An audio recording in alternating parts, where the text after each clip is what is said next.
I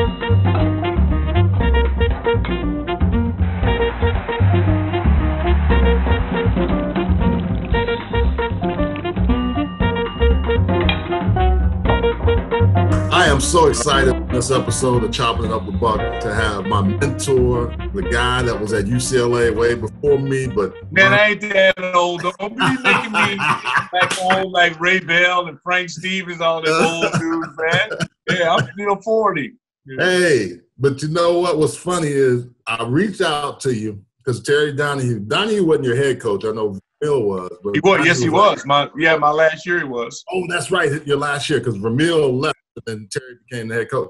But I can remember he was like, you know what? By my second year, when he finally figured out, he kind of, we started the job a little bit. Because my first year, I'm a brother from Houston. I'm like, man, who's this dude trying to tell me? So I'm trying to make it be hard. He said, I got a guy I want you to introduce you to. And he said, go look him up. Rick Doc Walker, great UCLA Bruin tight end. I want to connect you guys. And from that moment on, we have talked. You have helped me with career advice, broadcasting. I kind of followed in your footsteps. I didn't win a Super Bowl, unfortunately. But that nonetheless, my great friend and mentor, Doc Walker. How you doing today? I'm doing good, Buck. Terry was the best position coach that I'd seen on our staff. This is when Dick was there. And he worked that offensive line. And, I mean, those guys were a tight unit. And I really respected how hard he worked every day. Then we had him as a head coach. We had him in his inaugural year. And he wasn't the biggest risk taker as he would ultimately become. Because we still mad over every time I see him, I say, Terry, man, we tied Ohio State in the horseshoe. We got to come. I mean, we settled for a tie. But we'll laugh. But he won. I mean, he won 8 straight against the Trojans. He built a dynasty. Only thing that I'm confused as to why the heck he left. Maybe him back in, because now it's like he had it at a dominant level, and it hasn't returned to that, unfortunately. Doc, it's interesting you say that because I kind of have the same discussion. In '88, we were number 1 in the country for weeks. Should have beat SC, lost to them 2 years in a row, and got knocked out of the Rose Bowl. Ended up in the top 5, but you don't get anything for winning. You come second or in top 5 or whatever. But yeah. I agree with you. The one thing that I always thought was like, let us loose. And when he decided to let us loose, it was a different ball. But I agree with you. One of the best organizers and communicators of what he wanted done. Now that I've been around other coaches, I didn't realize how good he was at doing that and setting the tempo of the program. To your point, I think that's a spot-on analogy. Yeah, well, I had Frank. I had Frank Gans, who is a phenomenal coach, ended up being head coach of Kansas City Chiefs, and then let me get rid of these people. And then, you're so busy, Doc. I know, just to take a look. No. And so then I Dick Vermeil, who was phenomenal, Terry Donahue, Frank Gans. Those are 3 people I was in contact with most.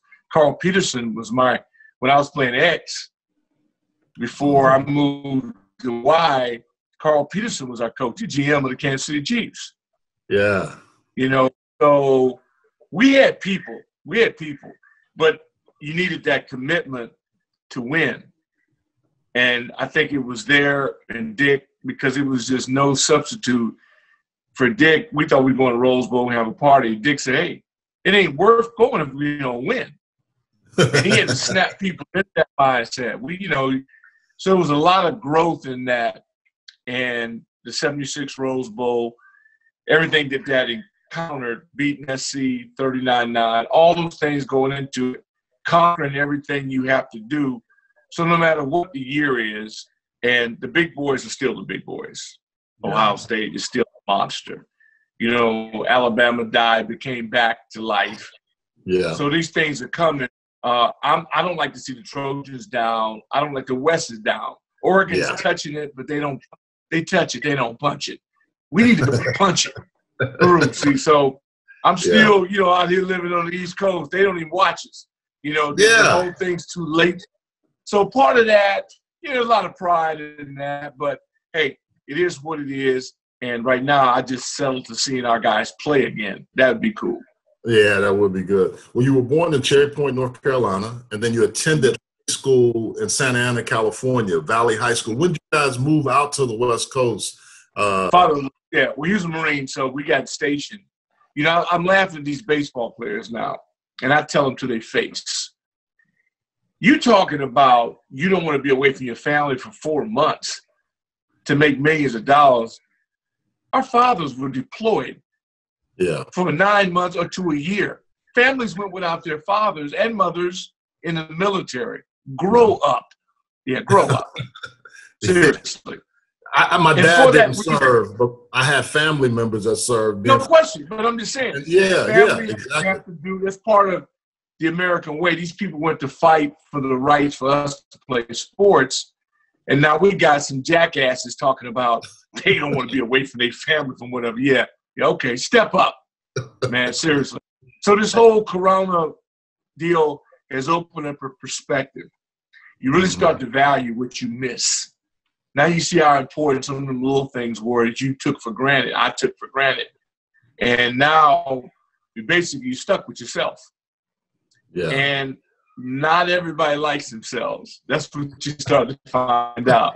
People have more conflicts from being at home than they did from going to work. And so what are we going to be like when this is over is what I want to see, because this is finding out who you are. We all searching for what makes you tick. You're a parent, so you're worried about your people that are out there in the world, hoping that you gave them that foundation so they can make good decisions. And when your kids are splattered out, that's your work, reflection of your work, what they do and how they do it. And so that becomes another layer. And then the people you touch. To touch someone and to be an influence in their life is like Raymond Burks. You know, he reached out to me. Ray was Mr. LA. I was lucky. I didn't know anybody. But then I get Ray Burks to reach out. See, so Wendell Tyler and them guys all from LA. You know, Burks from LA. So when you get the LA guy bring you in, then my dog, Perry Nichols, he's from Carolina too. He's out there, just ran a run at LACC with all them gangsters they had. And they won a national championship in junior college. Rod, they bad boys. So I got Nick. You start building your thing. Then Frank. Then our crew, Ray Bell. Our crew starts to assemble itself. And that crew, we had a hell of a run. You know, Cliff Frazier's out there. You know, he's an A1 guy. He's a baby. You know, he got the Hollywood address. And you start to learn how UCLA does this thing. And then there's the basketball brothers who's showing you a whole new way of life. So if you really smart, you start paying attention. You start saying, okay, there's levels. What level do you want to be on? Because you have to work for it. And then you just go get it. That's what we did. Yeah. Well, and talking about that, you said influences. Your dad, military man, Marine. Your mom was a big influence on your life. I know she was a nurse. Fairview State Hospital. Yeah. Tell me about your relationship with your mom. Well, she worked at Fairview State Hospital, which now we don't say, but the hospital, they referred to the patients as mentally retarded back in the day. Mentally ill, or whatever, we've added a new twist to it. That was her whole life. So you put 29 years into that, her and her crew. So birthdays, I knew what a hydrocephalic was growing up. I got to see that all births, if you don't tell your kids, they don't know. I didn't know that all births didn't work. Kids are born blind, kids are born deaf, kids are born dead, stillborn, and the hydrocephalics. There's all kinds of things that happen. But when you go over there and we're celebrating birthdays with them, we're down in Fountain Valley, California, so a suburb about 40 hours from LA. So a lot of people that are well-to-do, their kids were there. And I learned then, because mom would say, well, you know, a lot of famous people come through once or twice a year. That's all they got. So when you learn young, you learn and you go, wait a minute. So the people have a problem with their birthday, only come for once or twice a year. So we would have celebrations, their birthdays. We go down, make gifts, have cake with the kids. My mom, her crew, that's what they did. So when you grow up like she did in church, Now you're at the hospital. You start learning what volunteering means, what giving back, and you grow up because everybody doesn't have it the way you have it. We never thought ourselves as poor. You don't talk about your upper way you grew up till you leave. I never knew we didn't have anything till I went to college. Because we had everything. We had everything we need. You don't get what you want growing up like that. You get what you need. Yeah. And you learn what you want, what not to want. My first love was baseball as well. And I totally know what you're saying. You know, it's interesting you talk about the transition from going from baseball to football. What coach in football made you really start to love the game? Because there are some coaches that'll run you out of that game. They will. But if I got games underneath my arm. If I don't hurt my arm, I never. I mean, I was like, when I was 12, Bob Gibson was my mom let me stay home in 1968 to watch him pitch game 1 against Boston. Okay. I knew what I was going to do. And I said, hey, Mom, do they pay you? You only pitch once every 5 days. Do they pay you when you don't work? She said, I don't know, but I'll find out. She went to work the next day. And I came back. I'll never forget it, ever, ever, ever. I go, wait a minute. You mean to tell me I got 30, 31 shots to come out. My teammate, my catcher got 160, and I'm getting what he's getting or more? Who on earth wouldn't take this? Sign me up. I was done. I said, all I want to do is put on that Dodger blue, man. I said, if I get to do this, you never have to worry about me. I ain't going to ask for nothing else. And then all the football guys, you know, guys out there, they run and train and you know, shit. And I'm going, hey, man, go ahead. They try to punk you by saying, oh, man, you know, you ain't tough. No, I ain't that tough. No, y'all going to be tough. I said, beat your brains out. I'm going to be rich, okay, and be dumb. Do it my way. I'm coming out 30 times a day. So that's the little joke I used to have. But my boy, Daryl Roberts, love him to death, man. He was the hardest working dude, terrific athlete, and he understood how to train. We at Jerome Park. I don't know if you got a chance to see great special on Prince George's County football, basketball called Must Be in the Water with Durant and all the boys out of Prince George's County. It just aired last week. I'm gonna have it taped. I'm gonna watch it. You got to see it. It's unbelievable because the Park and Recreation Department did such a great job in Maryland of providing that. We had the center. If you gave us a place for the hardwood basketball, ping pong, pool, showers, swimming, we go in there every day, and we're going to play all day. We ain't getting in no trouble. We just competing. Everything you did, competing. We didn't have video games, so we actually played hide and seek, you know what I mean? But we played everything that required reaction and running. You know, you jog home, run home, had a bike maybe. So our level of conditioning, you were skinny. I didn't know anybody wasn't real skinny. Very few guys was big back then, though, because you eat sandwiches. My kids, they don't even do sandwiches. You come home, you fix yourself a sandwich. Yeah. You know, you do some bologna and some cheese. You better grab yourself a sandwich, go make yourself peanut butter and jelly, and get your behind back outside until the lights came on. Because, dog, if you was in a house around mama, you had to work. You wasn't sitting around. Honey, Rick, can you go? Oh, I'm gone. So wake up, boom, I'm gone. Lights come on, I'm back in the crib. So that's what it was. Hey, Doc, we're going to take a quick break, and we're going to with you. This is Chopping It Up with Buck. We'll be right back. Many people are looking for natural alternatives to help ease their aches and pains. Begin stopping the pain with the help of Pain Stopper. Formulated by healthcare providers, Pain Stopper helps alleviate a variety of physical ailments so you can get back to doing what you love. Our products are triple independently lab tested to ensure the highest quality hemp available. Visit PainStopCBD.com for more information. Pain Stopper, because why manage pain when you can stop it? How you guys doing? It's Artavis Scott here. The reason why I like Thin Energy is because I need to be at my peak performance no matter what I do. Big sports drink for me, keep it going, keeping myself up. It gets me on top of my game, extra boost that I need to keep it going in the fourth quarter. Working out, definitely a good drink for you to have. All the good nutrition that you need inside of it. Passion fruit, It's my favorite one. It's not just for professional athletes, it's for everyone. And I definitely can say it definitely works in the office or in the weight room, wherever you may be. You can go to thinenergy.com, tell them I sent you, and get you a drink. Thin Energy, the healthy alternative. Drink it, live it. See, when I got something like that, I can just go. No sugar, no crash. Thin Energy.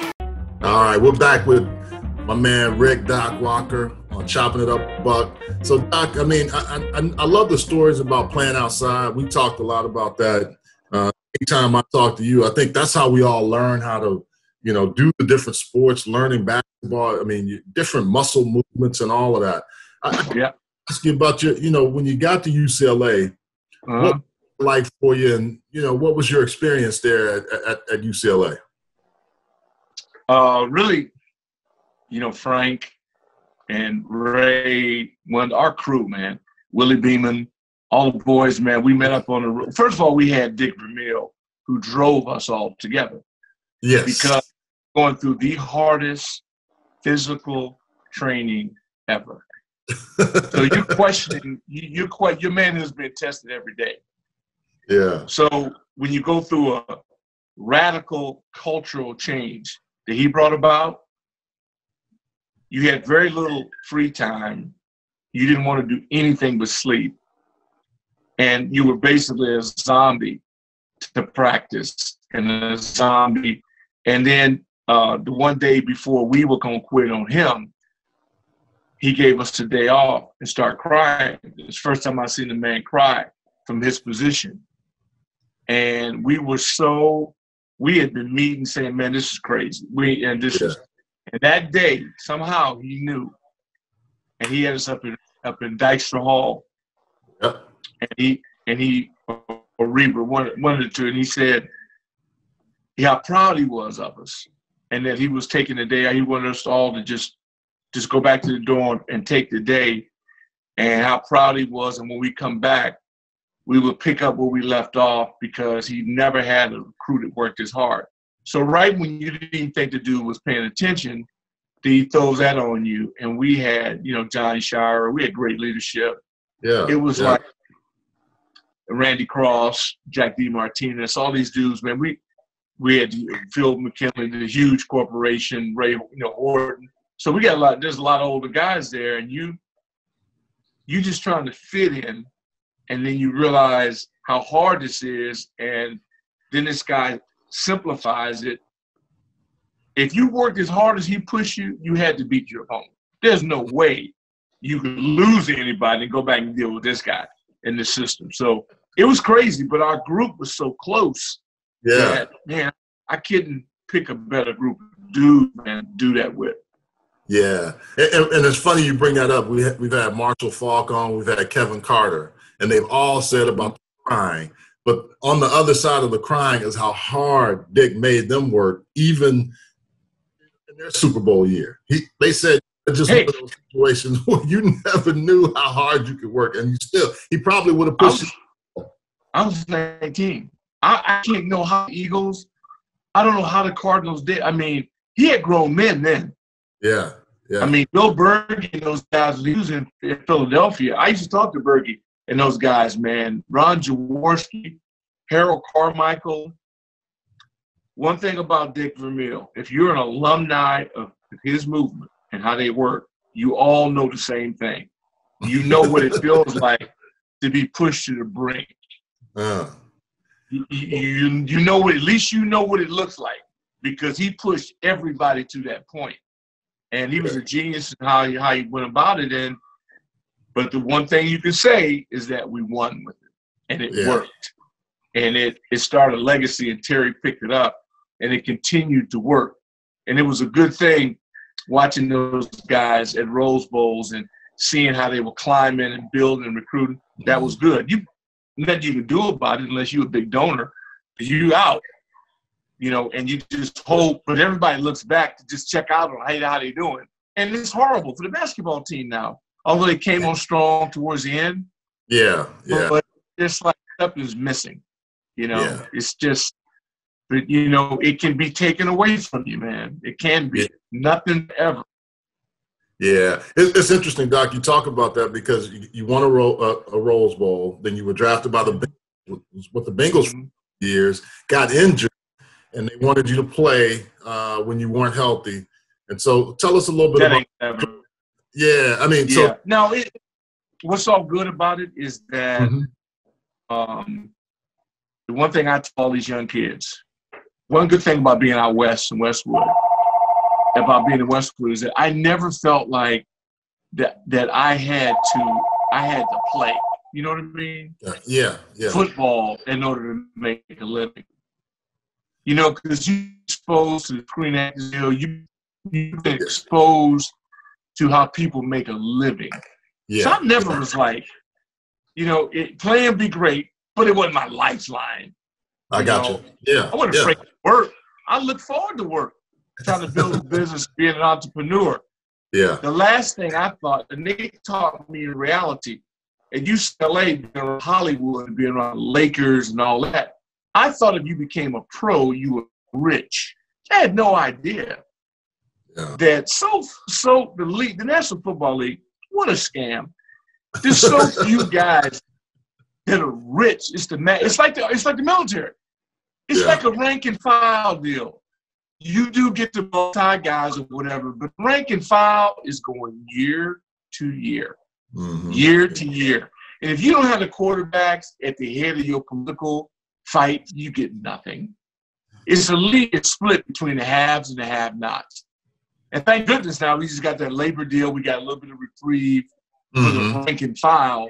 But when you look at that compared to baseball, it's a joke.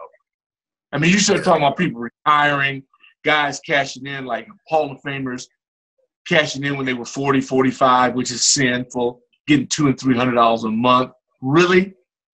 See, so I wasn't built that way. So when you try to threaten me about telling me what's wrong with me and what's not, hey, man, we done. No problem. You do you, I'll do me, you know? And then you go out and start figuring out labor grief, which is proven. You can't let somebody tell them that they can do something they're not able to do. Yeah, but that's what they taught. And it's good because I credit them. I credit them for my grit. Thank God they woke me up to the reality that this was a scam. You're not making a fortune playing with every team. Talk about Joe Gibbs' effect on your career and the fun bunch and all you guys are hogs. You know, D.C. Chocolate City is great, but the Redskins, their fans are fanatical. And I can remember going in the RFK for a preseason game. I was just shocked by how many people were there and where you had to get off the bus. And the fans it was 3 hours before the game and they still there. Like, let's go. Are you ready to play? You ready to play us? It's a special place. You're lucky if you get a chance to experience it.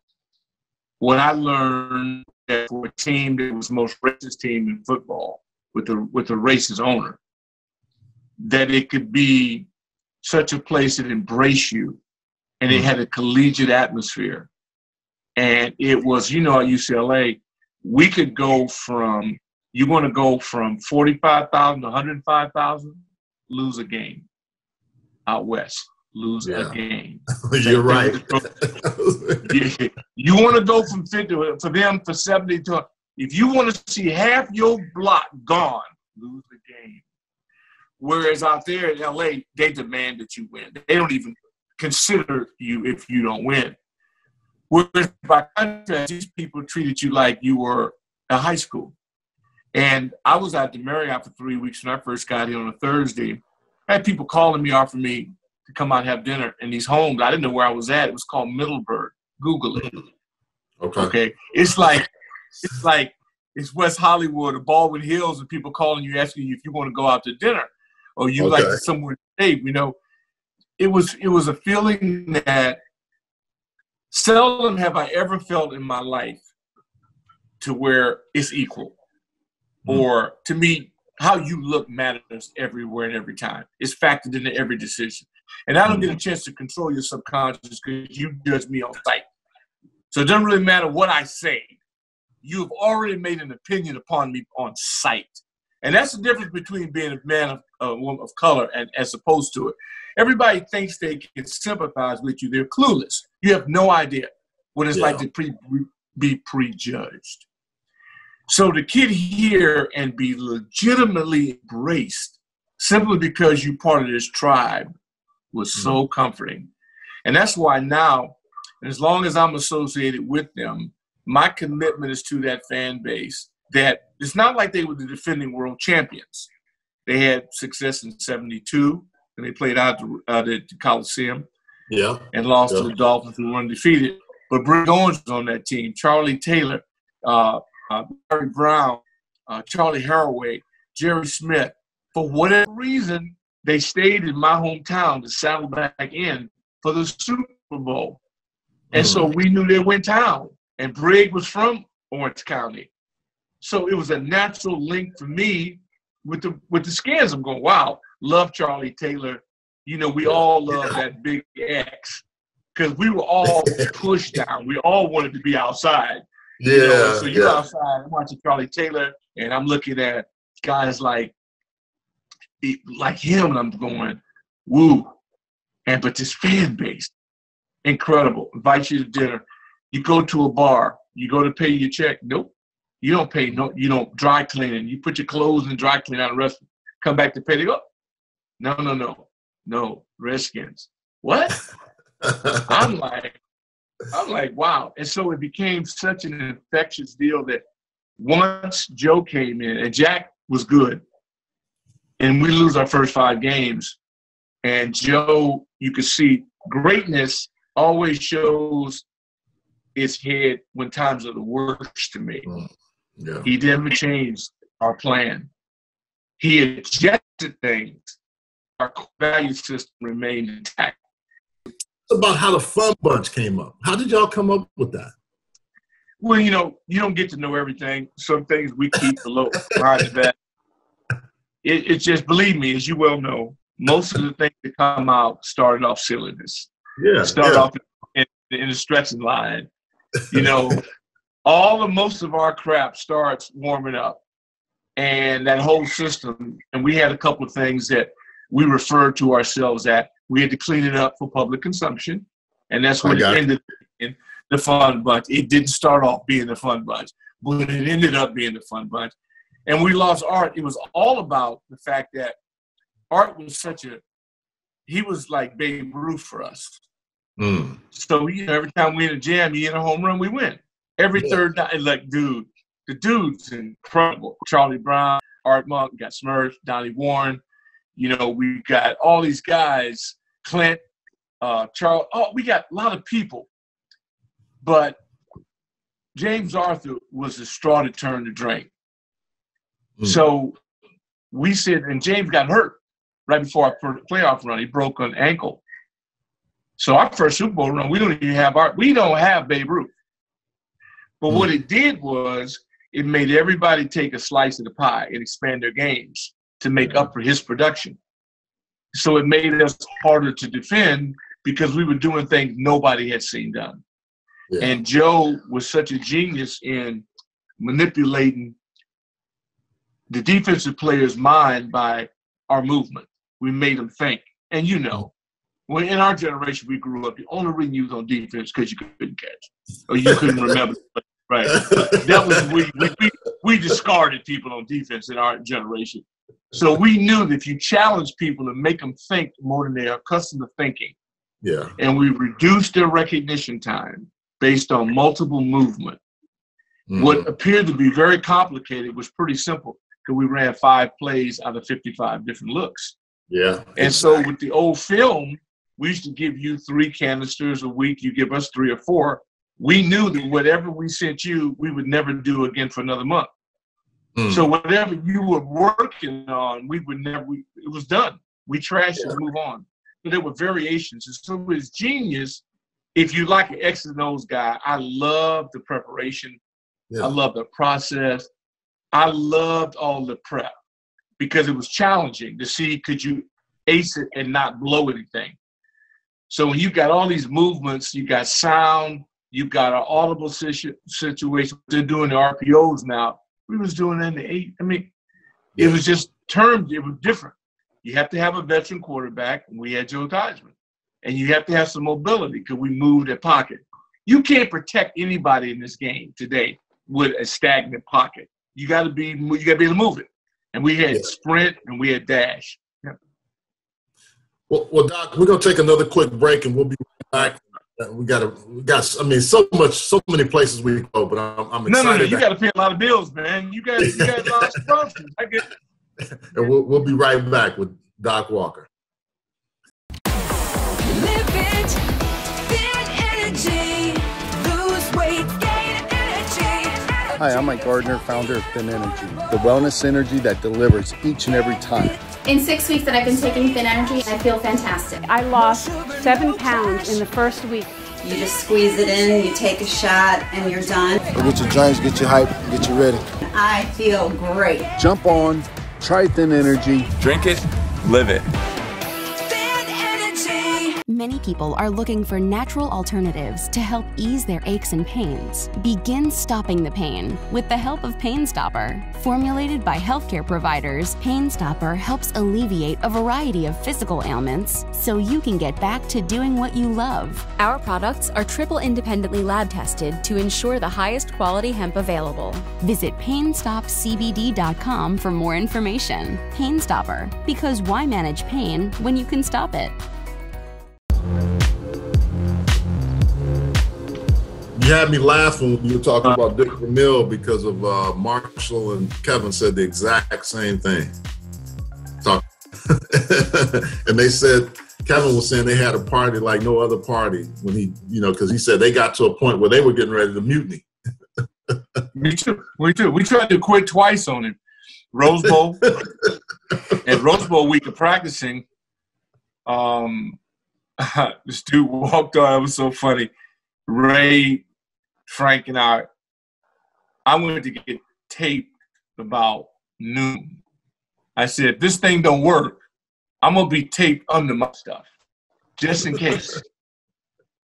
So I go over there and do that. You remember all the bathrobes they gave us and robes and all that. So we're sitting in there, and the horn blows. Stretch blew the horn, air horn. We just sit in the locker room. Nobody moved. Nobody About came 10 out. minutes later, that door flew open. He came in there going, what do you know what's going on? And the guy who will remain nameless said, Coach, we thought going to the Rose Bowl was going to be fun. And Dick, after he threw him out, and he was done. And he said, anybody else got any questions? He said, you got 12 minutes. The horn's going to go off again. If you're not in our circle, then you're no longer here at the school. And he said, by the way, those of you who just want to go to the Rose Bowl, you can go buy a ticket. I'm here to win it. You know what I mean? And you don't win it without doing what we got to do. And he left. Man, people flying out to go out there. So we went out there, went through his typical deal, bull in the ring, half line, goal line, scrimmage, had a hell of a practice and came in. Yeah. Well, I got a little bit of that in New Orleans with Jim Moore because he was from that same Dick Vermeil tree. Who? Coach Moore? Jim Moore. Jim Moore? Yeah. Jim Moore. Jim Moore was a joke, baby. He's right with him. He's one of them. Yeah. Jim Moore, one of them. 19, yeah. Oh, he could get after you and make you feel like, why am I even playing this game anymore? But you worked through it. It was all mental, and then once you got through it, you were cool. You were cool. You were fine. No, hey, all of them coach. Yeah. Now you got the chance. What I thought was interesting to go back and play in the Super Bowl in Pasadena. How was that? I guess everybody was hanging with you because all your guys out there, you knew every lay of the land in California. How was that? What was that experience like? And not just go play, but to win. No, it was unbelievable because we stayed right across from Southwest Plaza in Orange County. My mom, the house is 1 mile away. So I'm back in the county. We got a rib guy, Sam Lagarde, who drove a smoker all the way from Virginia. We got our whole setup with ribs. It smelled like barbecue every day because they were doing barbecues in the parking lot. We had MAWML, Flagship, George Michael, Glenn Brenner, Frank Hurt, all these people. We recreated our DMV out of Norris County. And if you recall, it was a short week. We were exhausted. We go from Dallas, and it really helped us because our sweat,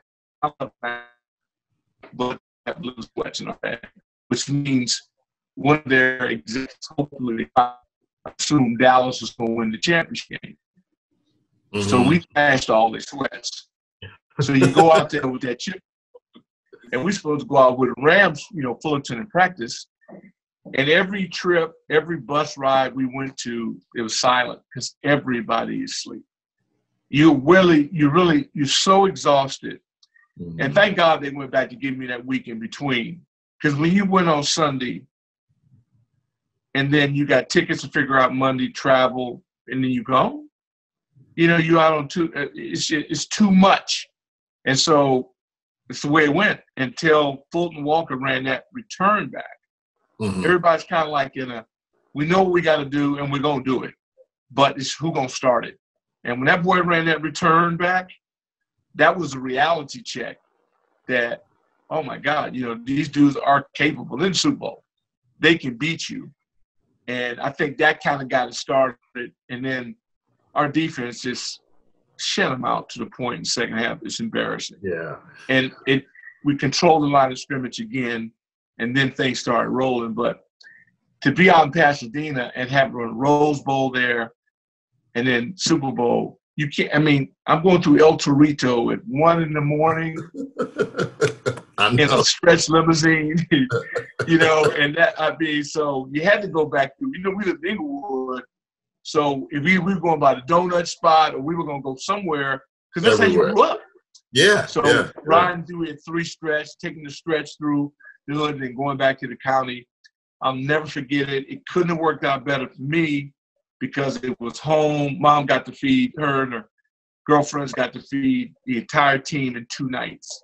So we split it in half. Wow. And did the Italian kind of feast. Yeah. And then did the soul food, chitlins and collard greens and candy, and broke it down old school so about 5 women. They cooked for, it's about 100 people in 2 days. Wow. And they filmed it all. George filmed it. We got it all on film. It's what it should have been. The Rose Bowl for me and the Super Bowl experiences are what they should have been. They were fantastic. Yeah, you were talking earlier, and I just kind of want to get back to Gibbs during that week. I always thought he was such an innovative guy, but he seemed like he made it simple for you guys because you had a lot of different variation, but only 5 or 6 plays. 5 plays. And he was from the El Coryell tree, right? He came from Don Coryell. Yeah, so you could tell the base of the offense and what they were doing, but you couldn't stop it when you had guys moving all over the place like that. Well, he also had been a Seminole, and he'd been a Trojan. So he coached USC's offensive line in the heyday with John McKay. That's it. That's right. Once you understand that the most simple equation in football is to be able to knock you off the ball. Mm-hmm. Everything else is simple. Yeah. I think football becomes complicated when I'm trying to trick you. There was no trick. This was very simple. We wanted to do things that we were on top of and down in distance. And so if we win the field position, because he said 1 yard beyond the 20, the likelihood of us scoring is like 45 to 50% more. If we just get beyond that 1 yard, he broke it down to analytics when people weren't talking analytics. We had to force 3 turnovers. We couldn't turn it over. We were plus 47 1 year. Wow. You can't make this up. No, so, plus 47? Yeah, and so special teams was everything to him, and he led with it. Okay. They ate first. They got everything with special teams. So it's not just lip service. Yeah. And like Parcells and the Giants, we were all on teams. The worst thing you can do is separate your team from special teams. The beauty of special teams is that everybody other than the quarterback was on it, and he held on PATs. So everybody was on it. So it elevates the room, and he had these gifts. He had an ingenious way of passing out perks that he had raised from donors. And you know how we love stuff. You give a dude something, and it could be a razor. It could be headphones. It don't matter. We love swag. We love swag. So he had these 5 major gift awards, and he gave things out. He's a master of team dynamics, and he got it because he was a lineman. You know what I mean? So he understood what it was like to have been taken for granted. And he never took the big boys for granted. Everything started with the big boys. Doc, when you walked away from the game, what was the hardest part? And I thought the camaraderie in the locker room for me was the thing that I missed the most. What was it that you missed? The check. Check. Well, that's obvious. I have friends in the media, though, but you know, civilians aren't like them brothers you go to battle with. It's not. The military has the best thing going because they're in life and death in situations. We feel like we're gonna die. We feel like we could die in some of these practices. But it's the bond that we get in between 2-a-days, going to the local hole, you know, and throwing back some lights. It's about when somebody has a child of that unit or when someone loses a parent in that unit. We all feel that same pain. It's the most incredible feeling to be a part of a unit. When you're not a part of that unit, but I cheated just like you cheated because I was still in the environment. The year I left in 85, I covered the team in 86. I was a beat reporter. So with George Michael. So I'm still at training camp without the pain. Feet not hurt, not icing, nothing. You know, fingers not jammed, dislocated. I'm in a truck editing all day, which is air conditioned. And that's when I learned to hate practice. When you have to sit around and you don't get to participate, I hate it. I hate everything about it. I wouldn't mind playing with them, but to watch it, there ain't nothing about that I want to see. I'll watch the film, but get me away from this. So, but my separation was still good. I was there. They had a good team. Then the next year, then the Super Bowl. So I'm covering Doug. I'm in San Diego. I'm watching history. With an African-American quarterback. And then the next time, you know, most teams suck when you're covering them. I did the Federals. They never won a game. But when you get 2 Super Bowls in your run and you get to cover it, then you get to go out and see them with the 91 teams, one of the best teams of all time. Now you're following it. And as a result of that, I thought it was going to be this way every year. And after 20 years of losing, you start to really appreciate, not that they've lost every year. I'd rather say they have never won it all since 91. And to me, that's the only reason I'm in the business. And I just want one more parade. So the Capitals gave it to me. The Mystics gave it to me. The Nationals gave it to me. We're becoming like City of Champions, but we all know what we long for. And so now you climb it uphill. Now with Coach Rivera, I think it's possible because I see the characteristics of Joe Jackson Gibbs. I see somebody that's coming in not trying to sell you on some cheap suits. He's telling you, hey, we got to do this by hand. We're going to sew it together piece by piece. I trust that. We've had too many salesmen come through. You know, and you and I talked about this. I mean, I know Ron from his days of playing. I don't know him well, Coach Rivera, but I do know he was here in the Carolinas. And I think, you know, once it started happening, it didn't work out for him. But I was happy that he was allowed to go somewhere and get another chance because he's a good guy, a good football guy, and guys like for him. And you can see that team already starting to take that characteristic. You talk about it. The culture, though, has to come from the very top. and he has to buffer that because Dan Snyder, I can say it, you don't have to say it because you're there, he gets in the gumbo sometimes too much and doesn't let the spices marinate. No, there's nothing you can't discuss. I'm a grown man. Yeah. I mean, all his actions are public. Everybody knows what he's done. He knows what he's done. Yeah. But he's got the ability to work himself out of it when he gets tired of being in last place. Yeah. So it's all on him. No, ain't nothing nobody got to do. We don't skip around. No. Man. And no, every man. I ain't got nothing to hide. I'm not lying. I want them to win. I want to. You never need. I don't need disclaimers. Yeah. I wouldn't work anywhere I couldn't be myself. I'm not in no party that I have to gargle behind some jackass. I don't do that. See, because again, you got to have it goes back to 77. Do you really believe you can earn a living in this country? Yes, sir, I do. Yeah. So I'm not held hostage by no man. Yeah. No group. No group. I'm not going to be homeless if I'm not in sports. Yeah, because I got a brain. I can think it out. I can figure it out. So I think you need to have that, especially as a black man in this country. You have got to stand up for what you believe in because this is getting crazy about a moment. They just put together, they're going to give you draft picks if you elevate a black man. Are you serious? You respect a grown man. Yeah. Here's the deal. My affection for him is in my heart, and it's with this fan base. I'm pulling for him. Like my kids don't do everything I enjoy, but that's my family. Yeah. So to me, they don't. It's not about how they feel about me. It's how I feel about them. I feel good about them. I think we're on the turn. I think there's going to be some great things that happen if we get some in-house leaders. Most of our leaders are on another team the year before. That's the problem. Go back and do the history on it.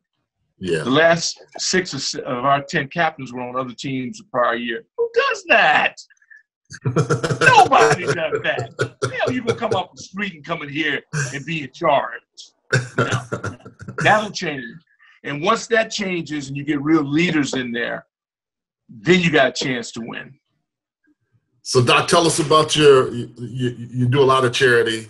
You've got the Pro View stuff that you do. You bring people, your motivational speaker. You're touching everything. That's the one thing. That's the one reason I've always admired, because I can remember the first thing when I asked you, hey, can I mentor you? You going to work? Oh, yeah, I'm going to work. And the hustle. I love the hustle that you have, no matter what it is. You're always hustling. So tell us about what you got going on and the things that you're doing. Well, because I'm a little older than you, I saw people that weren't allowed to hustle. Gotcha. They had game too. Mm-hmm. But to not be allowed or be eligible for something, that's my hot spot. Yeah. You don't get the right to not allow me to compete for something if it's open. Our country is a country of preferential treatment. We've seen it in admission boards, universities, whatever. Be sick, need to see a cancer specialist or whatever. We're in a who you know world, not what you know. That's got to change. Yeah. COVID-19 has been the best thing ever happened to us taking a hit and a reset button. Not only is our air cleaner now, if you look around from an admission standpoint, we got a better look about this land. We got to appreciate the land. We didn't make it. It was here for us. And we've been quite abusive. And overall, I think as a society, we're greedy. The fact that we have to go to China to get anything and everything right now, to me, is a disgrace. So now that we can't even protect Americans with American-made products here, that's our own fault. We need to look at this and realize that we need to fix us. We're too greedy. Everything's about an extra profit. Hey, Apple, we got plenty of space in America. Mercedes-Benz came over and did it. Ford, General Motors. We can build things here, put Americans to work, if you can deal with a little less profit. So for us to have to go get them swabs from China, dude, it's embarrassing to me. And hopefully our leadership will wake up, because I'm willing to follow them, but you got to be a real leader. Yeah, good stuff. Well, Doc, We always ended up with what we call a 2-minute drill. Just a couple quick questions so we can let you score, because we know we want that one more time. So tell us a quick story about you and Dexter Manley in '84 when y'all ran into Muhammad Ali. Wow. And Dexter, God rest, he's doing well. He had COVID-19, temperatures down. Well, that's my guy, Dexter. I loved him because he practiced so hard. Charles, man, these dudes, they went hard. So, you know, when the old timers, when you get these young bucks that go hard every play, our job to got to get with them and let them know, hey, young fella, you cut your engines off just a little bit. It's Wednesday. You know, I need this body for Sunday. You younger, so you recover quicker. You know, that's the relationship we have, these young bulls. But I admire how hard they went. So I loved him. And I take him, we go shopping, we go get a haircut, we go. To me, it was very important, pick a young guy every Tuesday and spend time with them. Show them the ropes, like Vern Holland showed me in Cincinnati. The boy took me shopping with him, took me to the barbershop with him. You got to take these young bucks and show them the system.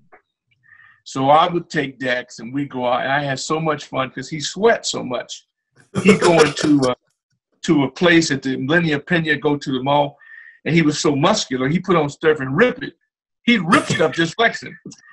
So we trying to put stuff back on the rack and do all these things. I had so much fun with him. We go to have dinner, and he ordered 2 entrees every time. Wow. 2 entrees for every meal.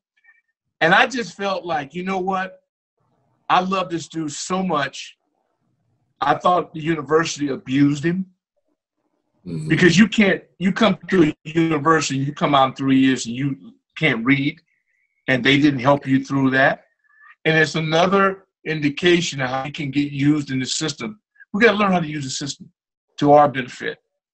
And he did. And he became able to read and write. He graduated from this. He's an American success story from what he's overcome. And had he been able to control himself, he'd be in the Hall of Fame. So tell us about that Muhammad Ali story, though. The time. So we're in the Marriott, and Dex and I were going together. And then we come through, and we took a shortcut through a lobby, and there was Muhammad Ali sitting in there. Well, his brother, he was part of his ad agency out in Herndon. So we said, hey, champ. And he was doing magic. He showed us some magic tricks. So we spent the next hour before the bus left with Muhammad Ali. We played the Dolphins that day. I'll never forget it. And Dexter and I, we couldn't even get our mind on the game. We just been with the champ for an hour, doing tricks, talking. He signed his stuff. And it was just one of those moments. And then we played the Dolphins. And we won. But it wasn't our finest moments, but we won. And just being with him that day, it was awesome. Yeah, with Dex. Great story. How'd you find out about that? Man, I got people in there talking too much. I know. I do research, man. I got to know this about my dudes. And this my information shouldn't even be readily available. Somebody made a mistake. Yeah. Hey, great story because everybody knows the champ. Well, I'm gonna let you score here. I know you score as a tight end. I'm gonna give you the corner route here. Why was Dan Riley, the strength coach for the Redskins, so valuable in your eyes? Because he was the best communicator in our organization, number one. Mm-hmm. He had the trust and confidence as the trainer and strength and conditioning and rehabilitation people have to. Unlike a lot of others, he had our back no matter what. If we respected his position and never missed a workout. They flew him to California to work me and Donnie out in Orange County. Okay. And he brought no weights. He'd wear you out with a towel. He was doing isometric resistance training. Yeah. He worked so hard. He was your number one fan, and he treated everybody the same. Now, that's hard to do in coaching. Yeah. And I go, this dude, he would go, when do you want to work? And we might want to hit a happy hour or whatever. You want to hit a happy hour, one day we say, Dan, let's do it to 11 tonight. No problem. So we leave practice, go downtown, do our thing, rock and roll about 9 p.m., get in them cars and get back there. By 11 o'clock, you throwing up, but you working. Dexter, he worked Dexter at 5 a.m. Dexter wanted to be there at 5:30. Yeah. Whatever time you told him, he'd meet you there and wear you out.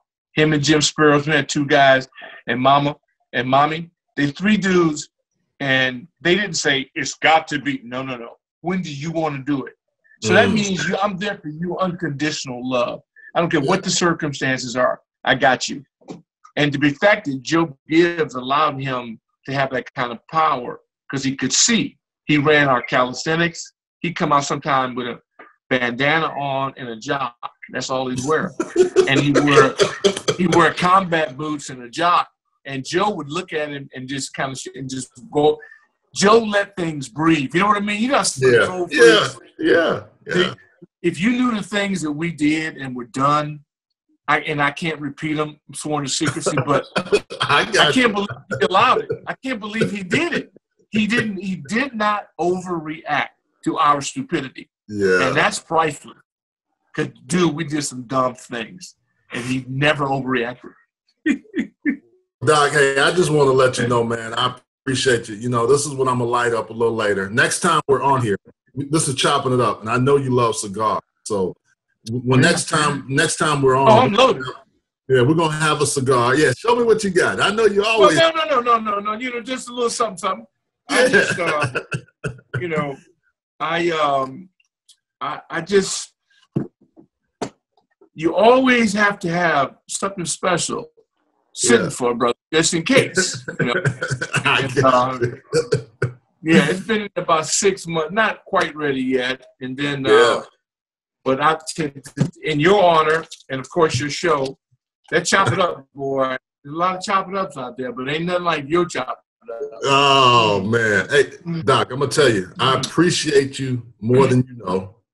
Thank you for being a mentor and a friend. And next time we get on, we're going to start with the cigars and keep going. Because these stories, I'm telling you now, I do research, and I get after my stuff because I'm like you. I work at it. I got to work at it. Well, it's like Ray Bell, and hopefully you'll get Linus on your program. He's worthy. He's doing some phenomenal things in doing documentaries out in L.A. Yes. He did. And he's just he's so good at what he does. And it's part of that brewing empire, man, of guys that our best work happens long after they kick you out of school. You know, it's about growing in the community. You know, Oscar Edwards' death, you know, what Frank Dynamite Stevens is doing out in Orange County, man, in wealth management. There's a lot of cats doing things, and your show is a connector. And it's a good thing about it because it's not just all about the past. I would never do a show that just discuss the past. Yeah. Because really what we've got to be about is what are we going to do? We still got a lot of energy, the future, and what's next. Because I'm starting to figure this out a little bit. Not there yet, but I'm getting closer to figuring it out. So I'm going to bust loose as soon as that all comes together. Because right now, you know, I'm just preparing for something big.